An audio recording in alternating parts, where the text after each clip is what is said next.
The hallway between third period and lunch always felt like a tunnel, lockers slamming like metal thunder, voices colliding, sneakers squeaking on wax tile. Ava kept her head down and her steps measured, counting breaths the way her coach had taught her years ago. In through the nose. Out through the mouth. Calm first. Always calm. She clutched her notebook to her chest, the corner bent where it had met too many lockers already this week. New school rules applied here: don't look anyone in the eye, don't walk too fast, don't walk too slow. Be invisible. The bell had just rung, releasing a surge of bodies that pressed in from all sides, backpacks brushing her shoulders, elbows grazing ribs. Ava angled herself toward the lockers, making herself smaller, letting the current pass. Move, ghost. The voice came from behind, loud, bored, hungry for witnesses. Ava shifted to the right, giving space. She'd learned that too. Yield early, avoid collision. The hallway was a river of bodies, sometimes you slipped between rocks and sometimes you didn't. The shove came anyway. A shoulder into her back, hard enough to steal her breath. Her notebook skidded across the floor, pages fanning like startled birds. Laughter rippled outward, quick and bright, then lingered in pockets like static. Oops, the boy said. Tyler. Everyone knew his name. Varsity jacket, grin sharpened by an audience. Didn't see you there. Ava knelt to gather her pages. Her fingers trembled, not with fear, but with the effort of keeping them steady. She could hear her coach in her head, calm and precise: control the moment. Control yourself. She reached for a page that had slid under a sneaker. The sneaker lifted just enough to let her pull it free, then pressed down again, pinning another sheet. Careful, Tyler said lightly. You'll get stepped on. Ava looked up. Just for a second. The hallway slowed in her perception the way it always did when tension peaked. She noticed details she wished she could ignore: the faint scuff on the tile near his heel, the crease in his jacket sleeve, the way his weight sat unevenly on his hips. He didn't look angry. He looked entertained. I'm sorry, she said, because that was the easiest word to offer.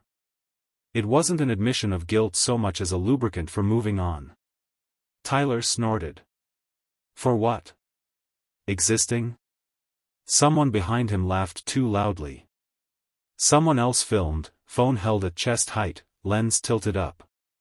Ava saw it without turning her head, the tiny black eye watching. She finished collecting her pages and stood, smoothing the stack against her notebook. Her pulse was steady now. She could feel the floor through her shoes, the alignment of her spine, the looseness in her shoulders. The quiet girl costume fit well, it always had. She took a step to pass him. That's when he kicked her. Not a full-force strike. More like a careless flick of the foot aimed at her ankle, a message rather than a blow. Still, the contact was sharp enough to jar her knee, to force her weight forward. Her notebook slipped again. A hiss went through the crowd, half shock, half delight. Ava's body reacted before her mind finished catching up. Her foot landed precisely, absorbing the imbalance. Her core tightened, redistributing weight. She didn't fall. She didn't stumble. She breathed. Tyler blinked. He'd expected her to crumple, maybe yelp. Instead she stood there, balanced, eyes lowered again. The moment wavered, uncertain. What? He said, irritated now.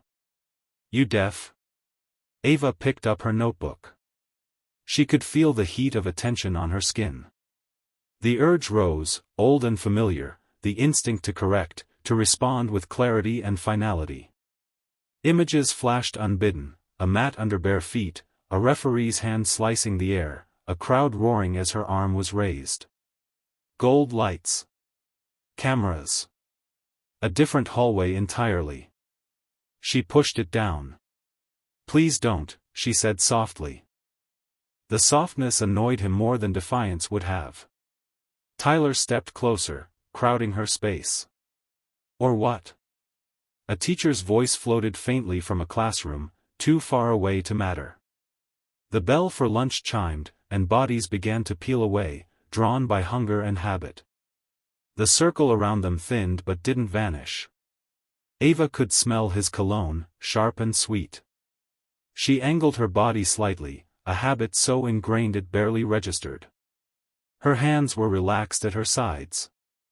Her gaze stayed on the floor between them, where the scuff mark sat like a tiny compass. "Or nothing," she said. He laughed again, relief flooding his face at the return of control. "That's what I thought." He turned as if to leave, then changed his mind, heel flicking out once more. This time higher. This time meant to land. The kick never connected. Ava stepped in, not forward, but into the space where the strike would have power. Her shin met his calf with a precise, controlled check that absorbed and redirected the force. Her left hand guided his balance without gripping, just enough to make his center betray him. To anyone watching, it looked like a clumsy tangle of limbs.